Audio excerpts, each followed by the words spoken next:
സംവിധായകനും എഴുത്തുകാരനും നടനും നിർമ്മാതാവും ഒക്കെ ആയിട്ടുള്ള ശ്രീലാൽ പറഞ്ഞൊരു അഭിപ്രായം കേട്ടു. ജഗതിയെ മുൻനിർത്തിക്കൊണ്ടാണ് അദ്ദേഹം അങ്ങനെ ഒരു അഭിപ്രായം പറഞ്ഞത്. ഈ അമ്പിളിച്ചേട്ടനെ പറ്റി പറയുമ്പോൾ ഏറ്റവും കൂടുതൽ പറയുന്നൊരു കാര്യമാണ്, പുള്ളി ഷോട്ട് എടുക്കുമ്പോൾ ഒട്ടും പ്രതീക്ഷിക്കാണ്ട് ചില ഡയലോഗ് പറയും, ചില മൊമെന്റ്സ് അത് ഒട്ടും പ്രോത്സാഹിപ്പിക്കാൻ പാടില്ല. റിഹേഴ്സൽ ഉണ്ടാവില്ല, ചിലപ്പോൾ അങ്ങനെ ചെയ്യാനേ പാടില്ല.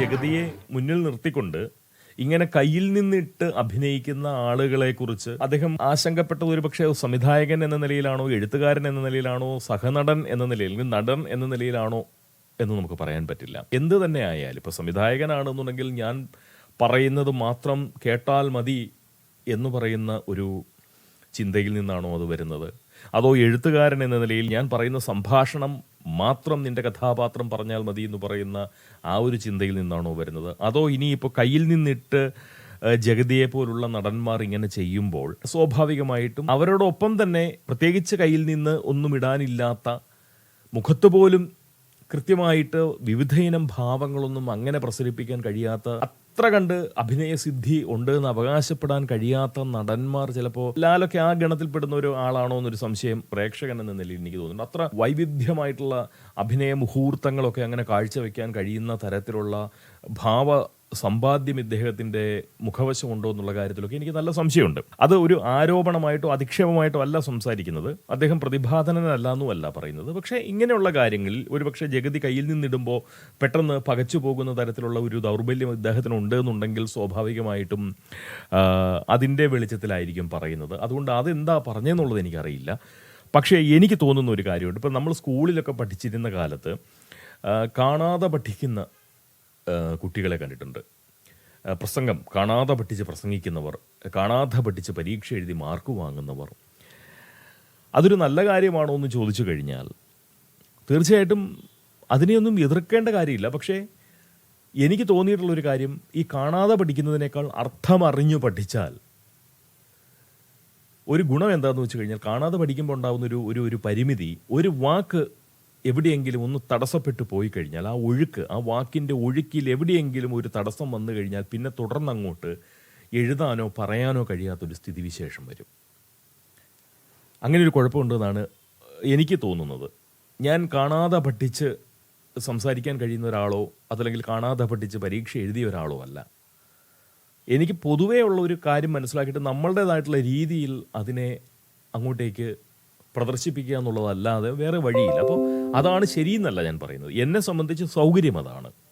അപ്പോൾ ഈ കാണാതെ പഠിക്കുമ്പോൾ ഉണ്ടാവുന്ന ഒരു ബുദ്ധിമുട്ട് അനുഭവിച്ചിട്ടുണ്ട്, മനസ്സിലാക്കിയിട്ടുമുണ്ട് സ്വാഭാവികമായിട്ടും. അതിനുശേഷമാണ് ഞാൻ ഈ ഒരു വഴിയിലേക്ക് അതിനെ മറികടക്കാൻ, കാരണം ഒരു വാക്ക് തടഞ്ഞു പോയാൽ പ്രയാസം ഉണ്ടാവുമെന്ന് തിരിച്ചറിഞ്ഞപ്പോൾ സ്വാഭാവികമായിട്ട് അതിൻ്റെ ഉള്ള് മനസ്സിലാക്കാൻ ശ്രമിച്ചിട്ട് ആ ഉള്ളിൽ നിന്നുകൊണ്ട് നമുക്ക് പരമാവധി കാര്യങ്ങൾ പ്രകടിപ്പിക്കാനാണ് നോക്കുക.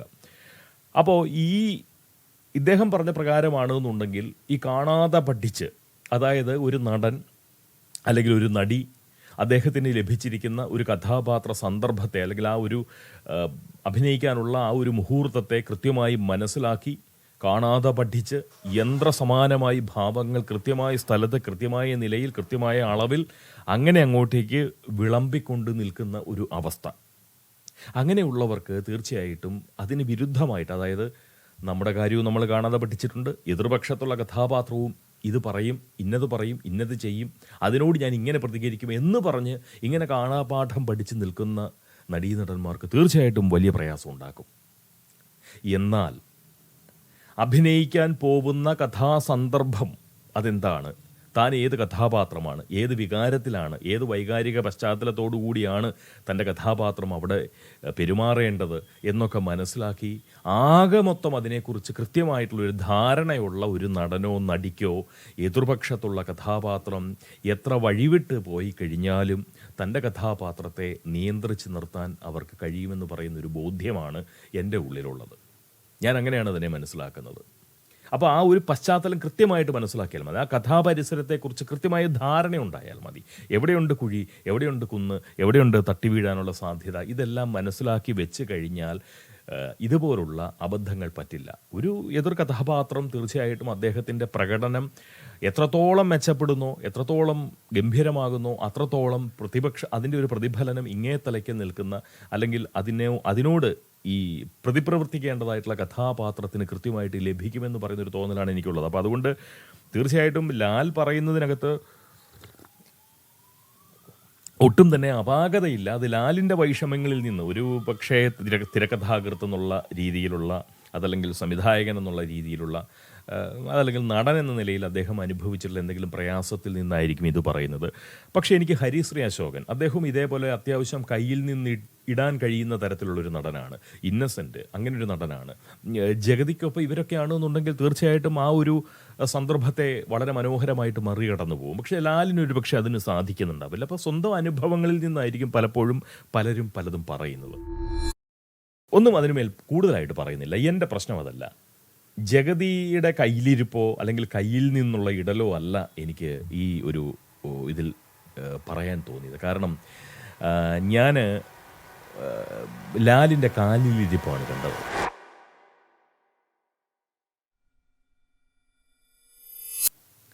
നിങ്ങൾ എത്ര പേര് അത് അത്ര കണ്ട് ഞാൻ പറയുന്നത് ആസ്വദിക്കുമെന്നോ മനസ്സിലാക്കുമെന്നോ, അതല്ലെങ്കിൽ എന്നോട് അനുകൂല ഭാവത്തിൽ നിങ്ങൾ എന്നെ കേൾക്കുമെന്നോ എനിക്കറിയില്ല. ആശങ്കയുണ്ട് അക്കാര്യത്തിൽ.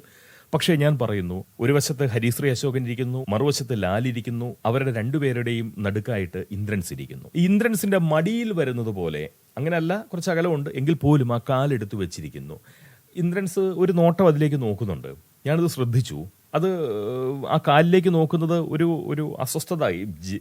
ഇന്ദ്രൻസ് എല്ലായിടത്തും ഒട്ടും തന്നെ ഞാൻ അവിടെ ഒട്ടും യോജിക്കുന്ന ഒരാളാണ് എന്ന് പറയുന്ന ഒരു ആത്മബോധത്തോടു കൂടി, ആത്മവിശ്വാസത്തോടു കൂടിയല്ല, എവിടെയും അതിരുകടന്ന പ്രതിപക്ഷ ബഹുമാനം കാണിക്കുന്ന, വിനയം ആവശ്യത്തിലധികം പ്രകടിപ്പിക്കുന്ന, അദ്ദേഹത്തിൻ്റെ ശരീരഭാഷ തന്നെ ഈ പ്രതിപക്ഷ ബഹുമാനത്തിലും വിനയത്തിലും ഉണ്ടാക്കിയതാണെന്ന് തോന്നിപ്പിക്കുന്ന അത്രയും ഗംഭീരമായിട്ട്. ഞാൻ അദ്ദേഹത്തെ 1-2 തവണ നേരിട്ട് കണ്ടിട്ടുണ്ട്.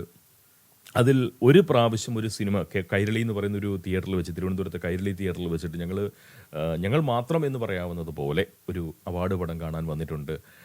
ഞങ്ങൾ തമ്മിൽ സംസാരിച്ചിട്ടുണ്ട്. ആ സംസാരിക്കുമ്പോഴൊക്കെ മമ്മൂട്ടിയോ മോഹൻലാലോ അതല്ലെങ്കിൽ അതുപോലെ ഉയർന്ന താരങ്ങളുടെ അടുത്ത് ഇദ്ദേഹം എങ്ങനെയാണോ നിൽക്കുന്നത് അങ്ങനെയാണ് എന്നോട് ഉള്ള ശരീരഭാഷയും അതേപോലെ തന്നെ ആ കൈരളി തിയേറ്ററിലെ ആ സെക്യൂരിറ്റി ജീവനക്കാരൻ അദ്ദേഹത്തോടുള്ളത്, ആ ടിക്കറ്റ് വലിച്ചു കയറാൻ നിൽക്കുന്ന അല്ലെങ്കിൽ കടത്തിവിടാൻ നിൽക്കുന്ന ആ വാതിൽ, ഞാൻ അതിശയോക്തി പറയല്ല, എല്ലാവരുടെയും അടുത്ത് ഒരു വ്യത്യാസവും കൂടാതെ ഒരേ മീറ്ററിൽ, ഈ സിനിമാ ഭാഷയിൽ പറഞ്ഞാൽ ഒരേ മീറ്ററിലാണ് ഇദ്ദേഹത്തിൻ്റെ വിനയം ഇങ്ങനെ പ്രകടിപ്പിച്ചുകൊണ്ടിരിക്കുന്നത്. അത് സ്വതവേ ഉള്ളതാണ്, അത് ആരെയും കാണിക്കാനല്ല. അതുകൊണ്ട് നോക്കിയതാണോ എന്ന് എനിക്കറിയില്ല. പക്ഷെ മൊത്തത്തിൽ ഒട്ടും ആസ്വദിക്കാത്ത മട്ടിലാണ് ഈ ലാലിൻ്റെയും ഹരിശ്രീ അശോകൻ്റെയും അടുത്തിരുന്നത്. എനിക്ക് ആ ലാലെടുത്ത് ഇദ്ദേഹത്തെ അഭിമുഖീകരിക്കുന്ന നിലയിൽ അദ്ദേഹത്തിൻ്റെ പാദം കൊണ്ട് എടുത്തു വെച്ചത് എനിക്കത്ര ഇഷ്ടപ്പെട്ടില്ല. അതൊരു അഭംഗിയായിട്ട് തോന്നി. അങ്ങനെ അല്ല എന്നുള്ളതാണ് ഞാൻ അവിടെയാണ് പറഞ്ഞത്. ജഗതിയുടെ കാര്യങ്ങളും കയ്യിലിരിപ്പൊക്കെ അത് അവരുടെ സിനിമാ കാര്യങ്ങളാണ്, പറഞ്ഞോട്ടെ. പക്ഷേ ഒരു മനുഷ്യൻ എന്ന നിലയിൽ, സാമൂഹ്യ ജീവി എന്ന നിലയിൽ ഇങ്ങനെയുള്ള ആളുകൾ ഒരിടത്തിലിരിക്കുമ്പോൾ ഇപ്പോൾ കാല് കയറ്റി വെച്ചിരിക്കാൻ പാടില്ല എന്നല്ല. പക്ഷേ നമ്മളുടെ കൂടെ ആരെങ്കിലും ഇരിക്കുമ്പോൾ അവർക്ക് അലോസരമാവാത്ത, അവരുടെ ശ്രദ്ധ നമ്മുടെ കാലിലേക്കോ അല്ലെങ്കിൽ നമ്മുടെ ഇതുപോലുള്ള ഒരു ശരീരഭാഷയിലേക്കോ വരാത്ത വിധമുള്ള ഒരു ആസ്വാദ്യകരമായിട്ടുള്ള ഇരിപ്പ് തരപ്പെടുത്തി എടുക്കുന്നതിൽ കുഴപ്പമില്ല. നമ്മൾ ഒരു കാര്യം സംസാരിക്കുന്നു, അപ്പം ആസ്വദിച്ചിരുന്ന് സംസാരിക്കാനാണ് എല്ലാവരും ഇഷ്ടപ്പെടുക. ലാലും അങ്ങനെ തന്നെയായിരിക്കും. നമ്മൾ കംഫർട്ട് എന്ന് പറയില്ല, ഒരു സുഖകരമായിട്ടുള്ള ഇരിപ്പ്, അതായിക്കോട്ടെ, കാല് കയറ്റി വെച്ചോട്ടെ. പക്ഷെ അത് മറുവശത്തേക്ക് വേണമെങ്കിൽ വെക്കാം, അതല്ലെങ്കിൽ കുറച്ചുകൂടി ഒതുക്കി വെക്കാം. ഇത് അദ്ദേഹത്തിൻ്റെ മടിയിലേക്ക് എത്തുന്നത് പോലെ. ഞാൻ ചോദിക്കുന്ന, നേരത്തെ പറഞ്ഞ ആ 2 പദങ്ങൾ അല്ലെങ്കിൽ 2 നാമങ്ങൾ പറയുകയാണ്, മമ്മൂട്ടി, മോഹൻലാൽ. ഇവരുടെ അടുത്തായിരുന്നു ഇരുന്നതെങ്കിൽ ഈ ലാൽ ഇതേപോലെ ആയിരിക്കും വെക്കുമായിരിക്കും, മറുവശത്തേക്ക് വെക്കുള്ളൂ. ഞാൻ പറഞ്ഞത് അവിടെയാണ്. ഈ ഉച്ചനീചത്വങ്ങൾ എന്ന് പറയുന്ന ഒരു സാധനം, നമ്മൾ ഈ ഇന്നത്തെ സാമൂഹ്യ സാഹചര്യത്തിൽ പലർക്കും ഇതുപോലുള്ള കാര്യങ്ങൾ, ഉച്ചനീചത്വങ്ങളെക്കുറിച്ചൊക്കെ പറയേണ്ടി വരാറുണ്ട്. അതൊന്നും ജാതിയുമായി ബന്ധപ്പെട്ട് നടക്കുന്ന കാര്യമല്ല. ഇവിടെയാണ്, അതാണ് ഞാൻ പറഞ്ഞത്. ഈ ഉച്ചനീചത്വം എന്ന് പറയുന്നത് ഇന്ദ്രൻസ് എന്ന് പറയുന്ന ഒരു വ്യക്തിയോട് അദ്ദേഹത്തിൻ്റെ സാമൂഹ്യ മൂല്യത്തോടോ, നടൻ എന്ന നിലയിലുള്ള അദ്ദേഹത്തിൻ്റെ മൂല്യത്തോടോ ഉള്ള ഏതെങ്കിലും ഒരു അവമതിപ്പ് കൊണ്ടാണോ എന്നെനിക്കറിയില്ല. അങ്ങനെ പറയുന്നത് ശരിയുമല്ല. പക്ഷേ എൻ്റെ ചോദ്യം, ഇന്ദ്രൻസിൻ്റെ സ്ഥാനത്ത് മോഹൻലാലോ മമ്മൂട്ടിയോ ആയിരുന്നു എങ്കിൽ തീർച്ചയായിട്ടും ഈ നിലയിൽ കാലവിടെ എത്തുമോ എന്നുള്ളൊരു ചോദ്യമുണ്ട്. അപാര രാഷ്ട്രീയ ശരിയന്മാരായിട്ടുള്ള പരിഷ്കൃത ബുദ്ധരായിട്ടുള്ള പുരോഗമന ഭാവികളായിട്ടുള്ള ആളുകൾക്ക് ഇതിനകത്ത് കുഴപ്പമൊന്നും തോന്നില്ല. അവർ പറയും എന്തൊരു കാലല്ലേ, കാലിനെന്താണ്, ഹേ കുഴപ്പം പോങ്ങ, കാലിലെന്താണ്, കാലെവിടെ ഇരുന്നാൽ എന്താണ്. അങ്ങനെയല്ല അത് അതൊരു ഒരു ഒരു ഒരു തരം ഒരു സഹജീവിയെ പരിഗണിക്കുന്നതിൻ്റെ ഒരു ഭാഗമാണ് ആ ശരീരഭാഷ എന്ന് പറയുന്നത്. വിനയത്തിൻ്റെ ഒരു ശരീരഭാഷ എന്ന് പറയുന്നത്, അല്ലെങ്കിൽ മറ്റൊരാളെ പരിഗണിക്കുന്നതിൻ്റെ ശരീരഭാഷ എന്ന് പറയുന്നത് ഒരു സംസ്കൃതീകരിക്കപ്പെട്ട, അത് ആ വാക്ക് ശരിയല്ലല്ലോ അല്ലേ, ഒരു പുരോഗമന ബുദ്ധിയുടെ പരിഷ്കൃത ഭാവത്തിൻ്റെ പ്രകടനമാണ്. അലോസരം ഇപ്പം ഇദ്ദേഹം പറഞ്ഞതും ജഗതി കയ്യിൽ നിന്നിടുമ്പോൾ എതിർപക്ഷത്ത് നിൽക്കുന്ന നടനോ നടിക്കോ അത് അലോസരമുണ്ടാക്കുന്നു, അവരുടെ പ്രകടനത്തെ അത് ബാധിക്കുന്നു എന്നാണല്ലോ ഇദ്ദേഹം പറഞ്ഞത്. അതേപോലെ തന്നെയാണ് ഒട്ടും തന്നെ ഈ ഇരിപ്പ്, നമ്മുടെ മടിയിലേക്ക് ഒരാൾ കാല് കയറ്റി വെച്ചിരിക്കുന്ന സമയത്ത് സ്വാഭാവികമായിട്ടും നീ എനിക്ക് പുല്ലുവിലയല്ലേടാ തരുന്നതെന്ന് പറയുന്ന ഒരു ബോധം ഉള്ളിൻ്റെ ഉള്ളിൽ ഉണ്ടായിപ്പോയാൽ, ഇന്ദ്രൻസിന് അത് ഉണ്ടാവാൻ സാധ്യതയില്ല, എങ്കിൽ പോലും അങ്ങനെ ഉണ്ടായിപ്പോയാൽ ആ മനുഷ്യന് തീർച്ചയായിട്ടും അത് ഒരു ആ നിമിഷത്തെ, ആ സ്ഥലത്തെ, ആ വേദിയിലെ പ്രകടനത്തെ അത് ബാധിക്കും, സാരമായി ബാധിക്കും. അതാണ് എനിക്ക് തോന്നുന്നത്. അപ്പോൾ അവർക്ക് അത് കുറച്ചുകൂടി ഒരു ഭംഗിയായിട്ട് ലാലിനെ പോലെ ഒരാൾ പെരുമാറണം എന്ന് തന്നെയാണ് വിചാരിക്കുന്നത്. അപ്പോൾ ഞാൻ പറഞ്ഞത് ഇതേ ഉള്ളൂ, ഈ ഉച്ചനീചത്വങ്ങൾ എന്ന് പറയുന്നത് എല്ലാ രംഗത്തും ഉണ്ട്. തീർച്ചയായിട്ടും സിനിമയിൽ കുറച്ച് കൂടുതലുമാണെന്ന് തോന്നുന്നു. കാരണം പ്രശസ്തിയുള്ളവരെ കൂടുതലായിട്ട് താങ്ങാൻ നിൽക്കുക, അപ്രശസ്തരോ അതല്ലെങ്കിൽ കുറച്ചുകൂടി നടനമൂല്യമോ കുറഞ്ഞ ആളുകൾക്ക് കുറച്ച് ബഹുമാനം കുറഞ്ഞു കാണിക്കുക, ഇതുപോലുള്ള പ്രകടനങ്ങളൊക്കെ നമ്മളിപ്പം ഏറ്റവും ആളുകൾ പറയാറുണ്ട്. ഈ കിഷ്കിന്ധാകാന്ഡ എന്ന് പറയുന്ന സിനിമയുടെ ഒരു പ്രൊമോഷനുമായിട്ട് ബന്ധപ്പെട്ട് കൂളിംഗ് ഗ്ലാസ്സും ഒക്കെ വെച്ച് വന്ന് ആസിഫ് അലി വിജയരാഘവനെ കണ്ട ഉടനെ പാഞ്ഞു പോയി കെട്ടിപ്പിടിച്ചു എന്ന് പറയുന്ന ഇതുണ്ട്. ശരിയാണ്, വിജയരാഘവനെ കണ്ടു, ആ ഒരു ശരീരഭാഷ, ഒരു ലാളിത്യം, വിനയം. ആസിഫ് അലി പെട്ടെന്ന് അദ്ദേഹത്തിൻ്റെ സൺഗ്ലാസ് ഊരി ഇദ്ദേഹത്തെ പോയി ആശ്ലേഷിക്കുന്നു. അതിനെ ഒരുപാട് പേർ ആഘോഷിച്ചിട്ടുണ്ട്. കാണുമ്പോൾ തണുപ്പ് നൽകുന്ന ഒരു പ്രകടനവുമായിരുന്നു അത്. ഞാൻ ചോദിക്കുന്നത്, വിജയരാഘവൻ്റെ സ്ഥാനത്ത് ആയിരുന്നു എതിർപക്ഷത്ത് ഒരു നടനായിട്ട് വരുന്നു എന്നുണ്ടെങ്കിൽ സ്വാഭാവികമായിട്ടും മറ്റൊരു ശരീരഭാഷ അവിടെ വരും. അപ്പോൾ ഇത് ആളും തരവും നോക്കിയാണ് നമ്മളുടെ എല്ലാം പ്രകടനം എന്നാണ് പറഞ്ഞത്. നമ്മളെല്ലാവരും അങ്ങനെയൊക്കെ തന്നെ ആയിരിക്കും, അതിന് കുറ്റം പറയുകയല്ല. പക്ഷേ അത് തിരിച്ചറിയണം. ഇങ്ങനെയുള്ള ഇത് വിലയിരുത്തപ്പെടാൻ പല പോങ്ങന്മാരുമുണ്ട് ഈ സമൂഹത്തിൽ നിന്ന് മനസ്സിലാക്കിക്കൊണ്ട് നമ്മളെപ്പോഴും വൃത്തിയായി പെരുമാറാനുള്ള കാര്യങ്ങൾ, അങ്ങനെയുള്ള ഒരു പരിശോധന, ആത്മപരിശോധന നമ്മളുടെ ഭാഗത്തുണ്ടാവണം. നമ്മൾ നിരന്തരം ഇങ്ങനെ സ്വയം നവീകരിക്കുമ്പോൾ നമ്മളുടെ കുഴപ്പങ്ങളും കുറവുകളും പരിഹരിച്ച് പോകുമ്പോൾ എല്ലാവരും അതിന് ശ്രമിച്ചു തുടങ്ങുമ്പോഴാണ് സമൂഹം മൊത്തത്തിൽ മാറ്റം വരുന്നത്. അല്ലാതെ സമൂഹം നന്നായിട്ട് നമുക്ക് നന്നാവാൻ പറ്റില്ല.